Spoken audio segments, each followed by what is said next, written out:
Welcome back dear students. हम आपको spectroscope पढ़ा रहे थे।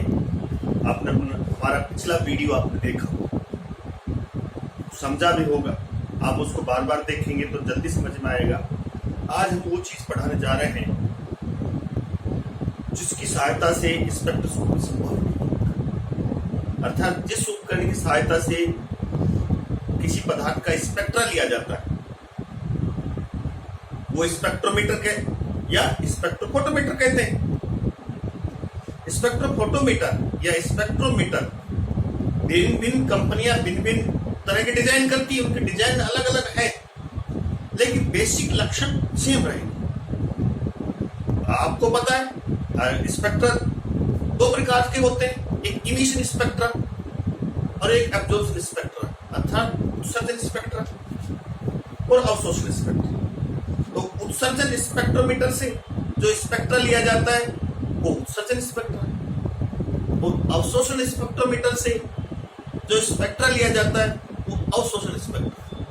मतलब दो प्रकार के स्पेक्ट्रोमीटर हो गए, एक उत्सर्जन स्पेक्ट्रोमीटर, एक अवशोषण स्पेक्ट्रोमीटर। अब हम यहाँ जो अध्ययन करने जा रहे हैं, आपको बताने जा रहे हैं, जिसका बेसिक फीचर आपको बताने जा रहे हैं वो है एक जनरल अवशोषण स्पेक्ट्रोमीटर का कौन कौन से भाग होते हैं, किस प्रकार से वो किसी पदार्थ का स्पेक्ट्रा लेता है। पुनः सुन लीजिए, यहाँ हम अवशोषण स्पेक्ट्रोमीटर की बातें करेंगे और जितने भी प्रकार के अवशोषण स्पेक्ट्रोमीटर है उनके बेसिक लक्षण क्या है। हमारा हेडिंग है, ध्यान दीजिए, विभिन्न स्पेक्ट्रोमीटर के आधारभूत लक्षण, basic feature of different spectrometer. इसमें फंडामेंटल बातें क्या होती है स्पेक्ट्रोमीटर में, वो आज बताने हम आपको जा रहे हैं। और एक स्पेक्ट्रोमीटर किस प्रकार से किसी पदार्थ का स्पेक्ट्रम लेता है। अब ध्यान दीजिए, अब ये ब्लॉक डायग्राम बना रखा हमने, block diagram of a general absorption spectrometer. Clear? इसमें क्या क्या भाग होते हैं हर एक स्पेक्ट्रोमीटर में। एक लाइट सोर्स होता है, एक सैंपल ट्यूब होती है, एक एनालाइजर होता है, एक डिटेक्टर होता है और एक रिकॉर्डर होता है। ये एक सामान्य अवशोषण स्पेक्ट्रोमीटर के भाग होते हैं। अब वन बाय वन हम आपको समझाएंगे। पहला ले लीजिए लाइट सोर्स।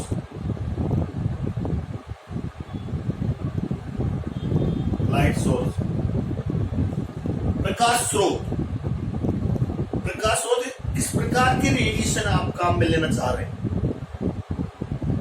किस प्रकार की स्पेक्ट्रोस्कोपी करना चाहते हैं। यहां मेरा तात्पर्य है किस प्रकार से, अगर आप यूवी स्पेक्ट्रोमीटर काम में लेना चाहते हो, यूवी स्पेक्ट्रा प्राप्त करना चाहते हैं, या आईआर या विजिबल, उसी के अनुरूप प्रकाश स्रोत का चुनाव किया जाता है। यदि विजिबल स्पेक्ट्रोस्कोपी करनी है आपको तो आप विजिबल के लिए अलग प्रकाश स्रोत रहेगा, अल्ट्रावायलेट के लिए अलग प्रकाश स्रोत रहेगा और आईआर के लिए अलग प्रकाश स्रोत। क्लियर? अब मान लीजिए आपको विजिबल स्पेक्ट्रोस्कोपी करनी है।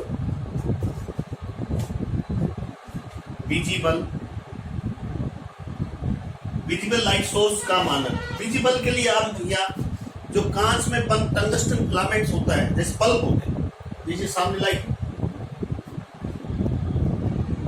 इसको प्रकाश स्रोत के रूप में काम में। किसको? एक साधारण कांच में बंद टंगस्टन का फिलामेंट यहां रहेगा प्रकाश स्रोत के रूप में, तब वो विजिबल स्पेक्ट्रोस्कोपी में प्रयुक्त होगा। तो इसके लिए कांच में बंद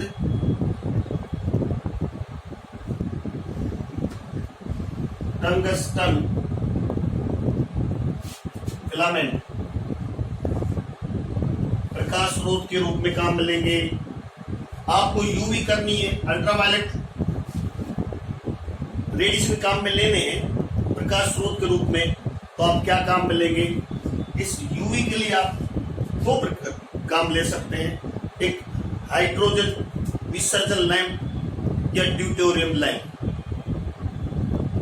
हाइड्रोजन विसर्जन लैंप हाइड्रोजन डिस्चार्ज लैंप और ड्यूटेरियम लैंप प्रकाश स्रोत के रूप में कार्य लेंगे, तब आपको विजिबल रेडिएशन प्राप्त होगा। अब मान लीजिए आपको आईआर रेडिएशन काम में लेते हैं। आईआर रेडिएशन के लिए कौन से प्रकाश स्रोत काम में आएंगे?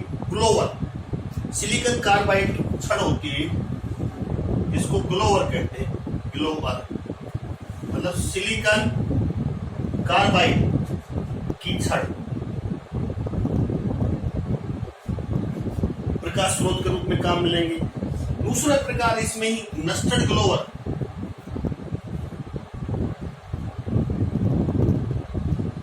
नस्टर्ड ग्लोवर मतलब जो दुर्लभ मृदा धातुएं हैं, दुर्लभ मृदा धातुओं जैसे थ्योरियम, जर्कोनियम, इरिडियम, इनके ऑक्साइड की खोखली छड़, थ्योरियम, इरिडियम, जर्कोनियम के ऑक्साइड प्रकाश स्रोत के रूप में काम। तो किस प्रकार की रेडिएशन चाहिए, उसी प्रकार का प्रकाश स्रोत का चुनाव करते हैं। यदि विजिबल रेडिएशन चाहिए तो इस प्रकाश स्रोत को काम लेंगे। विजिबल के लिए चाहिए तो हाइड्रोजन डिस्चार्ज लैंप या ड्यूटेरियम लैंप। आईआर यदि आपको रेडिएशन काम लेने स्पेक्ट्रोस्कोपी में तो इस प्रकार के प्रकाश स्रोत के रूप में काम मिलते हैं। समझ गए? तो प्रकाश स्रोत के रूप में चुनाव आप उसी प्रकार से करेंगे कि आपको कौन सी स्पेक्ट्रोस्कोपी करनी है, आईआर करनी है, आईआर रेडिएशन चाहिए तो उसका चुनाव करना है। अब बात आती है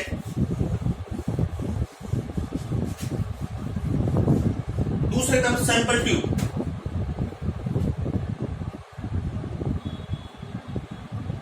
सैंपल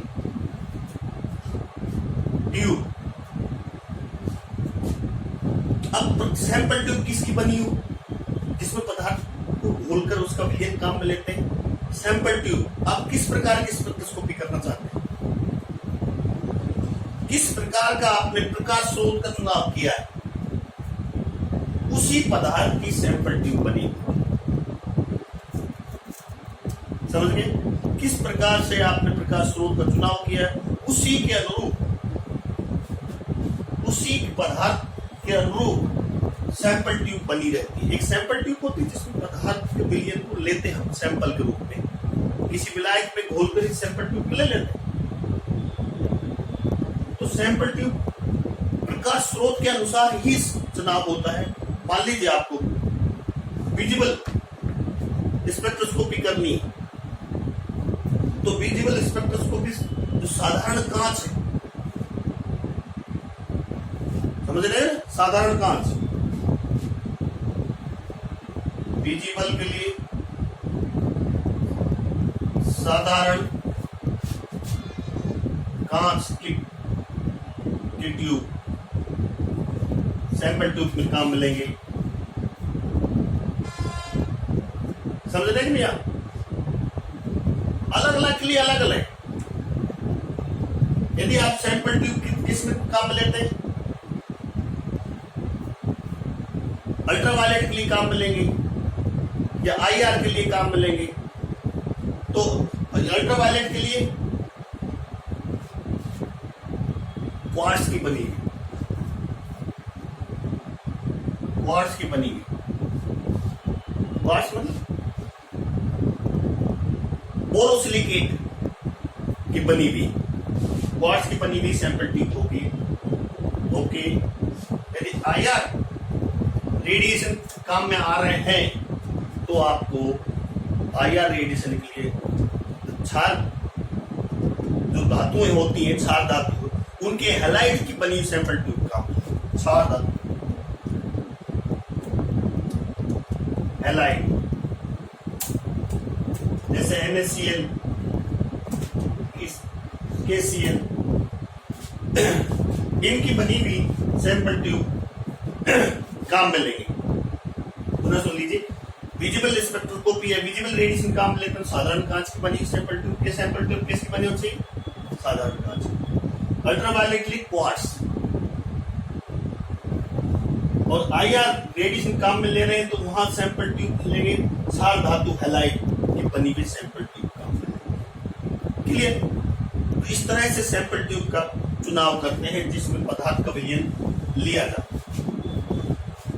ध्यान रहे, आईआर स्पेक्ट्रोस्कोपी में हम विलायक जल नहीं ले सकते।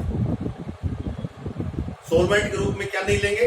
जल, क्योंकि सॉल्वेंट के रूप में जल लेंगे तो जल आईआर रेडिएशन का अवशोषण कर लेता है, इसलिए विलायक के रूप में, सॉल्वेंट के रूप में जल का प्रयोग नहीं करते। अब हम यहां तक पहुंच गए। अब सैंपल ट्यूब में क्या लेते हैं? जिस पदार्थ का स्पेक्ट्रा लेना है उसको किसी उपयुक्त विलायक में घोलकर उसका विलयन बनाकर इस सैंपल ट्यूब में भर देते हैं। ठीक है? जब इस पर प्रकाश स्रोत से रेडिएशन डालते हैं तो ये सैंपल ट्यूब में जो पदार्थ के अणु है वह कुछ रेडिएशन का अवशोषण कर लेते हैं, कुछ पर ट्रांसमिटेड कर देते हैं। ट्रांसमिटेड के बाद कहां आएगा? एनालाइजर के पास। ये यहां से लाइट यहां गिरी, ये पदार्थ के अणु इसमें कुछ रेडिएशन का अवशोषण कर लेंगे, कुछ ट्रांसमिटेड कर देंगे। ट्रांसमिटेड के बाद ट्रांसमिटेड लाइट कहां जाएगी? एनालाइजर के पास। अब एनालाइजर का क्या काम? तीसरा, एनालाइजर विश्लेषक। क्या कहते हैं? विश्लेषक। विश्लेषक के पास जो रेडिएशन आते हैं, ट्रांसमिटेड रेडिएशन जो आपतित होते हैं, उसको क्या कर देता है? ये भिन्न भिन्न तरंग दैर्घ्यों में विक्षेपित कर देता है, अर्थात ये वर्ण विक्षेपण का कार्य करता है। जो ये एक तरह से प्रिज्म की भांति होता है, प्रिज्म या ग्रेटिंग की भांति। ध्यान चित्र में देख लीजिए आप, ये एनालाइजर है, जो विश्लेषक है वो एक ग्रेटिंग या प्रिज्म की तरह होता है। इसका आकार जो आपतित रेडिएशन को डिस्पर्स कर देता है, विक्षेपण कर देता है, भिन्न भिन्न तरंग दैर्घ्य में बांट देता है। इसका ये काम है। यहां से रेडिएशन यहाँ आए तो ये उस आपतित रेडिएशन को क्या करेगा? भिन्न भिन्न तरंग दैर्घ्य में विक्षेपित कर देता है। ये इसका काम है। ये एक प्रिज्म के रूप में रहता है। ओके, अब यहां से के बाद कहा जाता है रेडिएशन, भिन्न भिन्न तरंग दैर्घ्य के रेडिएशन डिटेक्टर के पास जाता है। संसूचक नंबर 4, डिटेक्टर, संसूचक। संसूचक, अब ये डिफरेंट तरंग दैर्घ्य के रेडिएशन संसूचक के पास जाता है, संसूचक में प्रवेश करते हैं। इस प्रक्रिया को स्कैनिंग कहते हैं बच्चों। स्कैनिंग। इसको एनालाइजर से विभिन्न तरंग दैर्घ्य के रेडिएशन जब डिटेक्टर में जाते हैं, संसूचक में जाते हैं, तो ये प्रक्रिया स्कैनिंग कहलाती है। डिटेक्टर का क्या कार्य है? बिल्कुल इंपॉर्टेंट बता देंगे। डिटेक्टर का कार्य है, जो भिन्न भिन्न तरंग दैर्घ्य के रेडिएशन आते हैं, ये रेडिएशन एनर्जी को इलेक्ट्रिक एनर्जी में चेंज करता है। रेडिएशन एनर्जी को इलेक्ट्रिक एनर्जी में चेंज करता है। इस संसूचक का चुनाव भी अलग अलग होता है। संसूचक जिसको डिटेक्टर कहते हैं, ये भी कई प्रकार के होते हैं। आप कौन सी स्पेक्ट्रोस्कोपी करना चाहते हैं? यदि आईआर स्पेक्ट्रोस्कोपी करना चाहते हैं तो थर्मो डिटेक्टर काम आता है। तापीय संसूचक आईआर के लिए, तापीय संसूचक थर्मो डिटेक्टर। समझिए, यदि अल्ट्रावायलेट स्पेक्ट्रोस्कोपी कर रहे हैं तो उसमें दूसरे प्रकार का संसूचक होगा, वो फोटो डिटेक्टर। फोटो डिटेक्टर जिसको फोटो इलेक्ट्रिक सेल भी कहते हैं। पुनः सुन लीजिए, संसूचक कई प्रकार के होते हैं। कौन से स्पेक्ट्रोस्कोपी का कर रहे हो आप, उसके अनुसार यदि आईआर कर रहे हैं तो थर्मल डिटेक्टर काम आएगा, तापीय संसूचक। यदि अल्ट्रावायलेट कर रहे हैं तो फोटो डिटेक्टर काम आएगा। क्लियर? यहां से रेडिएशन यहां हो गया। ये डिटेक्टर का क्या काम है बता चुका मैं। ये विकिरण ऊर्जा को विद्युत ऊर्जा में बदल देता है। क्लियर। उसके पश्चात ये विद्युत ऊर्जा के बाद आता है रिकॉर्डर। अभिलेखी कहते हैं जिसको हम रिकॉर्डर, हिंदी में इसको अभिलेखी कहते हैं। रिकॉर्डर बच्चों एक चार्ट पेपर होता है। क्या होता है? एक चार्ट पेपर होता है। ये चार्ट पेपर एक एम्पलीफायर से जुड़ा होता है। यहां से एक एम्पलीफायर होता है। एम्पलीफायर क्या करता है? जो रिकॉर्डर से, जो डिटेक्टर से, सॉरी संसूचक से जो विद्युत ऊर्जा आती है उसको एम्पलीफाइड कर देता है। हिंदी में उसको प्रवर्धक कहते हैं। प्रवर्धक जो आपकी ऊर्जा वो है विद्युत ऊर्जा, उसको क्या कर देता है? एम्पलीफाइड कर देता है। इस एम्पलीफाइड करने से क्या होगा? इस पर एक पेन लगा होता है। इस चार्ट पर क्या लगा रहता है? ये कागज का एक चार्ट होता है पेपर, इस पर एक पेन लगा रहता है। और जैसे ही एम्पलीफायर विद्युत ऊर्जा को प्रवर्धित कर देता है, एम्पलीफाइड कर देता है, तो ये पेन चल जाता है। इस कागज पेन पे चलने से कागज पर विभिन्न रेखाएं बन जाती हैं। ये विभिन्न रेखाएं जो बनी है, यही पदार्थ का स्पेक्ट्रम है। आप समझ गए कि नहीं? ये एक रिकॉर्डर जो अभिलेखी हिंदी में कहते हैं, ये एक पेपर चार्ट है। इसमें एक पेन लगा रहता है जो एम्पलीफायर से जुड़ा होता है। जैसे ही संसूचक डिटेक्टर से विद्युत ऊर्जा आती है, एम्पलीफायर उस विद्युत ऊर्जा को प्रवर्धित कर देता है, एम्पलीफाइड कर देता है, जिससे इससे लगा हुआ पेन इस कागज पर चल जाता है और यही स्पेक्ट्रम कहलाता है। इस चार्ट पेपर से निकाल कर इसका विश्लेषण कर देते हैं और पदार्थ जो दिया गया है, जो यौगिक दिया गया है, उसका हम क्या ज्ञात कर लेते हैं? उसकी संरचना का अनुमान लगाते हैं, संरचना को निश्चित कर देते हैं। इस प्रकार से ये सभी स्पेक्ट्रोमीटर में होता है। सभी में लाइट सोर्स होता है, सैंपल ट्यूब होती है, एनालाइजर होता है, डिटेक्टर होता है, रिकॉर्डर होता है। ये एक प्रकार से आपको समझाएगा। ये आधारभूत block diagram of the general absorption spectrometer का है। इसमें से पुनः सुन लीजिए। कागज निकाल कर, चार्ट पेपर निकाल कर, उसके जो भी है, जो पदार्थ दिया गया है, उसकी संरचना कैसी है, उसको हम ज्ञात कर लेते हैं। वही पदार्थ का पुनः सुन लीजिए स्पेक्ट्रा है। इसलिए ये पूरा का पूरा ये कॉमन है सभी स्पेक्ट्रोमीटर में। ये सारे के सारे जो दर्शाए गए हैं, light source, sample tubes, analyser, detector, recorder, सब दिखाया गया है। सब में बेसिक फीचर तो सब में बराबर हो। इस प्रकार से हम एक स्पेक्ट्रोमीटर से हम क्या ज्ञात कर लेते हैं? पदार्थ का स्पेक्ट्रा निकाल लेते हैं और उसका विश्लेषण करके पदार्थ की संरचना ज्ञात कर लेते हैं। देखा, आप यदि विस्तृत अध्ययन करना चाहो तो मेरी जो केमिस्ट्री की बुक है उसको आप देखिए, फिजिकल केमिस्ट्री। उस फिजिकल केमिस्ट्री बहुत उपयोगी है। इसमें पूरा की पूरी स्पेक्ट्रोस्कोपी ये मास्टरपीस है। चाहे बीएससी स्टूडेंट हो, चाहे एमएससी हो, चाहे आईआईटी एंट्रेंस हो, चाहे जैम हो, चाहे सीएसआईआर नेट हो, सभी में ये बुक बहुत उपयोगी है। स्पेक्ट्रोस्कोपी बहुत अच्छी भी दी हुई है। आप मेरे YouTube चैनल को शेयर कीजिए, लाइक कीजिए और सब्सक्राइब कीजिए। और कोई भी समस्या हो सुन लीजिए, आप कमेंट्स बॉक्स में जाइए, मैं आपकी समस्या का समाधान जरूर करूंगा। ये आप देख कहते हैं ना, well begin is half done.